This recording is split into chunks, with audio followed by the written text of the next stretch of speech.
welcome to Diecast Restos. I'm Jason and this is Matchbox's Alfa Romeo 155 that I'm going to be working on today.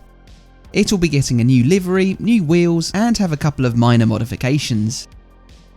While this stock red livery is quite nice and loosely based on Nicola Larini's 1993 DTM winning car, I felt it could do with an iconic yet less successful livery from 1995.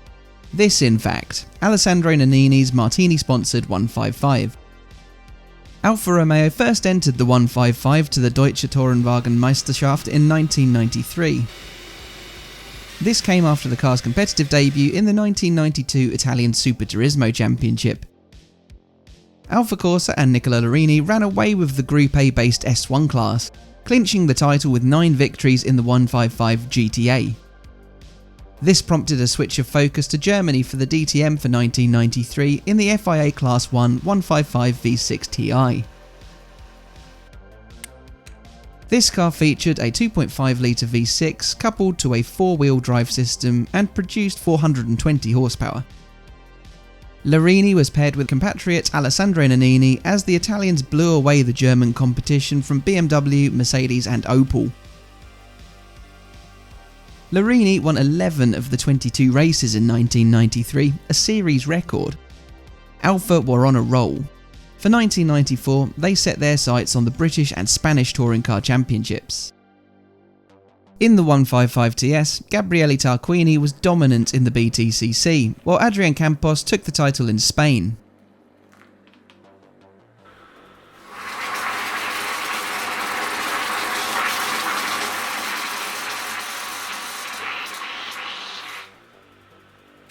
Mercedes had the advantage in the DTM in 1994 with their new C-Class.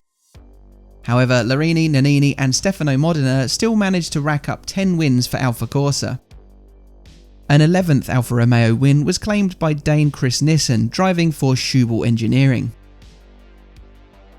Alfa Corse left the running of the Alfa Romeo BTCC entry to ProDrive for 1995. They returned to the Italian Championship but dropped out after 12 rounds following Audi's dominance in their new A4 Quattro. They did take both drivers and manufacturers titles in Spain for 95.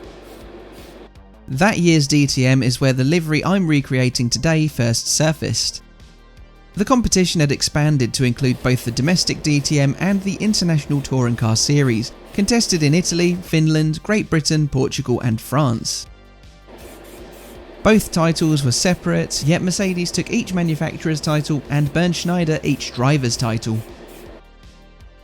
The Martini liveried Alfas took no DTM victories, but the 155 won at the hands of Christian Danner for Schubel and twice at Diepholz Airfield by Michael Bartels for Euroteam. Alfa Corse did claim 1 win from Larini in Helsinki, as did Danner in the first race there. Alfa Romeo left the BTCC entirely after the 1995 season. Alfa Corse did not enter the 1996 Italian Championship either, with the entries made up of privateer teams. Again, it was a poor showing from the Alfas, claiming just 2 wins all season. The DTM was renamed the International Touring Car Championship for 1996. The 155 also had a new lease of life, fitted with an uprated 2.5 litre V6 capable of a 190 mph top speed and 483 horsepower. The cars were far more competitive this year, claiming 10 wins across the season, including 4 in a row for Nannini. Larini picked up 2 wins, with Gabriele Tarquini collecting a solitary win for JAS Motorsport. The ITCC was a close competition between all 3 manufacturers, as Alfa finished 9 points behind champions Opel. However, with rising costs, lack of television coverage and circuits on the calendar as far away as Japan and Brazil, both Alfa Romeo and Opel announced that they would be dropping out of the competition at the season's end. 155 TSs continued to be used in Spain and Italy over the coming seasons, as the car was being phased out in favour of the new 156. But Fabrizio Giovanardi did take the 1997 Spanish title, competing for Alfa Romeo Nordauto. All of this is eons away from the humble beginnings of the Alfa 155. The compact executive car was launched in 1992 to replace the 75. It was based on parent company Fiat's Type 3 platform, shared with their Tempra and Lancia's Dedra. It switched from a rear to a front wheel drive layout, though the Q4 was made available, which had a permanent 4-wheel drive powertrain. This was derived from the Lancia Delta Integrale. The body of the 155 was designed by Idea Institute and had a drag coefficient of 0.29. The initial reception of the 155 was lukewarm. Its predecessor had been conceived prior to Fiat's acquisition of the brand, so with the 75, the last independent Alfa Romeo, it cast a shadow over the 155. The loss of rear-wheel drive was also cited as one of the main causes of disappointment. But this image began to slowly improve following the 155's success in every motorsport competition it entered. The model had a sport trim which had a lower ride height and more aggressive dampers, while the super trim had an optional wooden dashboard and electrically controlled dampers and seat controls. It received a facelift in 1995 with changes including a wider body, wider track and revised steering. New 1.8 and 2 litre 16 valve engines were brought in, while the 2.5 litre V6 was retained. This produced 164 horsepower, with the engine derived from the larger 3 litre V6 of the 164. Initially, the 155 was available with 1.7, 1.8 and 2 litre 8 valve twin-spark petrol engines, the latter two having variable valve timing. 2 4-cylinder diesel engines were available, a 1.9 litre Fiat unit or a 2.5 litre from VM Motori. There were several special edition road-going 155s, but most notable of all was the Silverstone version.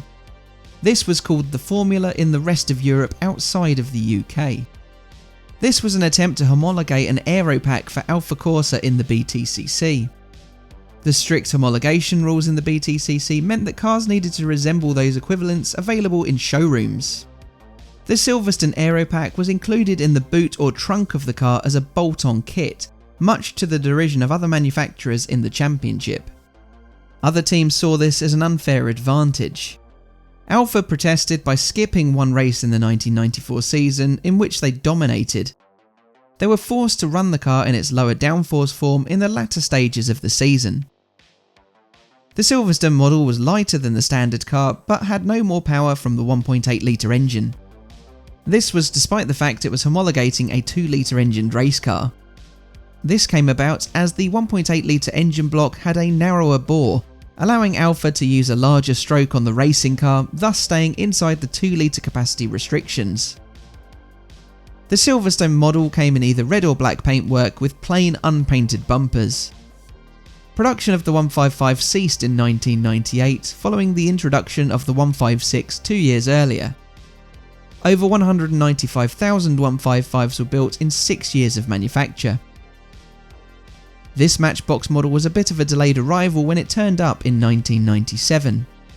This was loosely based on the 1993 DTM livery of Nicola Larini.